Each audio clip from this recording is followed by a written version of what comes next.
So Nintendo's been on a trend of just like randomly shadow releasing things, and today was no exception. Today they announced another new game in the Zelda series. Now, technically it's a spin-off game, but it also acts as a prequel to The Legend of Zelda Breath of the Wild, telling the real story of the Calamity that happened right before Breath of the Wild takes place. You know, the one that Breath of the Wild's own story gives glimpses of, and the very same Calamity that essentially killed Link and caused Zelda to put him in the Chamber of Resurrection. Yeah, that Calamity.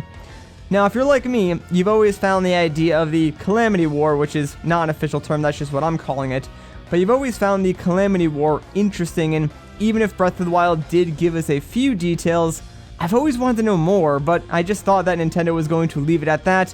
You know, everything that was in the game was all that we were ever going to get.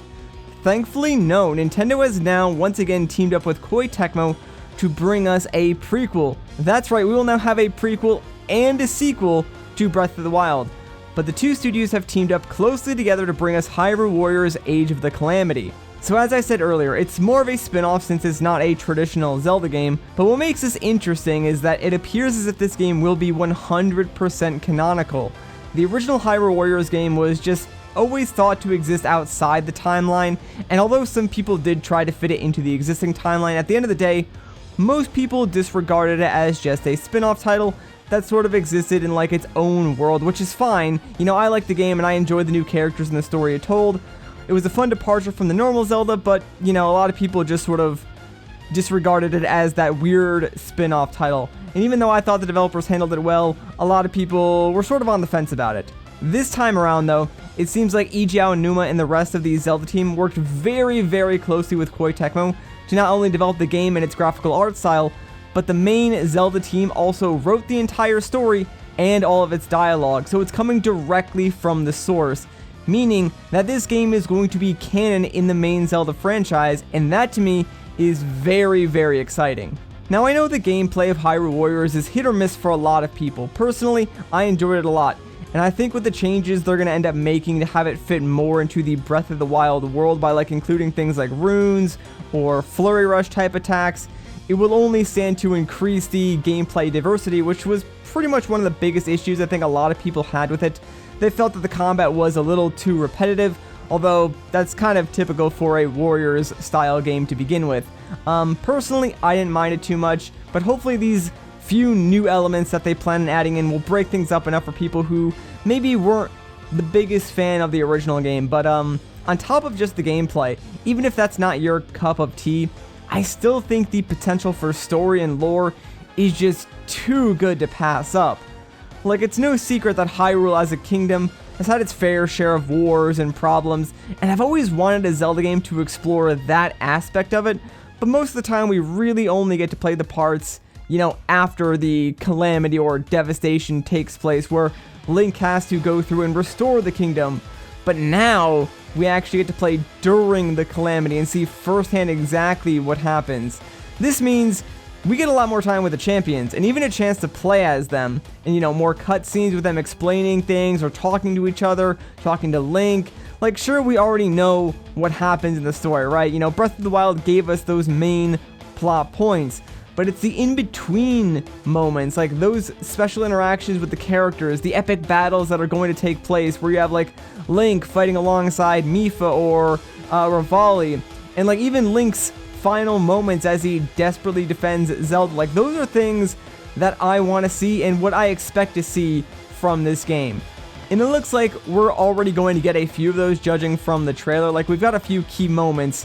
We can see, like, Link already being appointed as a royal guard. At least it looks like it based on the outfit that he's wearing. So this might actually take place before he was considered a champion himself and given the Master Sword. So we'll probably have to play a little bit as like a Hyrulean royal guard and then eventually get the Master Sword, which will be pretty cool. Then we can also see like the rise of the Yiga clan and them attacking Gerudo City. Of course, that'll give us a chance to play as Urbosa. There's also a scene where it looks like the Divine Beasts are turned against them, along with the Guardian Towers, you know, popping up right outside of Hyrule Castle, and then spewing out Guardians, which is probably how Castletown gets annihilated. And as sad as it might be, we actually might get a chance to see how all the champions were defeated. So we'll get to play like through little scenes like that, which I think will give a better overall understanding of, you know, what actually took place in the Calamity War And just like I said, there's a lot of lore potential for this game, which is very, very cool, especially since it's coming from what originally started as a spin-off series. Like, I'm glad Nintendo is being a little less restrictive with their IPs as of late, and letting other types of games and other studios tell stories that maybe wouldn't have been told otherwise. Alright, so one last thing before I end off this video, okay? I know I said we already know how this game ends, right? But I want to talk briefly about the ending and what I think would be an amazing way to cap off the game on a very powerful note. So the final cutscene in Breath of the Wild, before Link is put into the Chamber of Resurrection, is him fighting off Guardians before finally getting blasted. What if the final battle is just that? That's what you're playing. It's you and Zelda on that same exact field. It's empty beside some ruins, maybe the corpses of some dead Hyrule soldiers on the battlefield, and maybe some burning trees and grass. Like, it's basically no man's land. It's just you and Zelda standing there in the middle while endless Guardians continue to spawn and assault you. You can fight them off, but more and more keep coming. You can try to survive as long as you'd like, but it's clear that eventually you're gonna lose.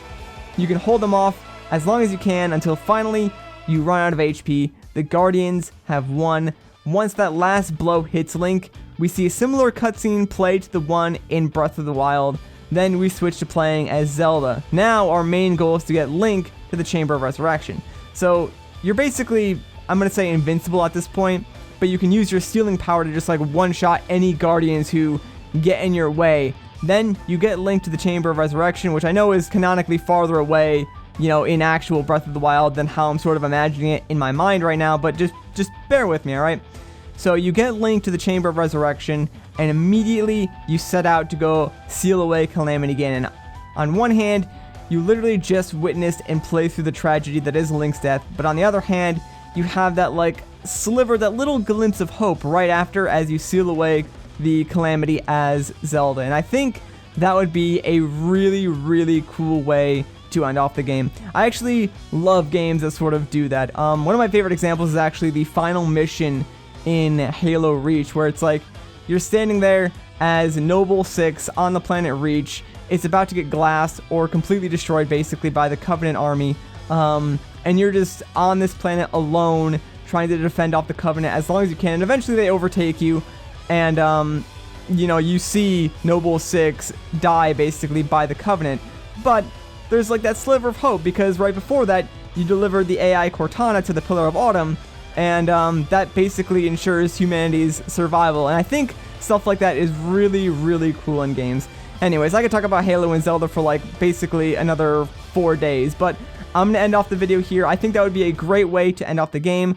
But let me know what you guys think in the comments down below. I think that's going to do it for me. So if you enjoyed this video, a like rating would be greatly appreciated. If you want to see more of my videos, consider subscribing. But once again, guys, my name is Matt, and I'll catch you in the next one.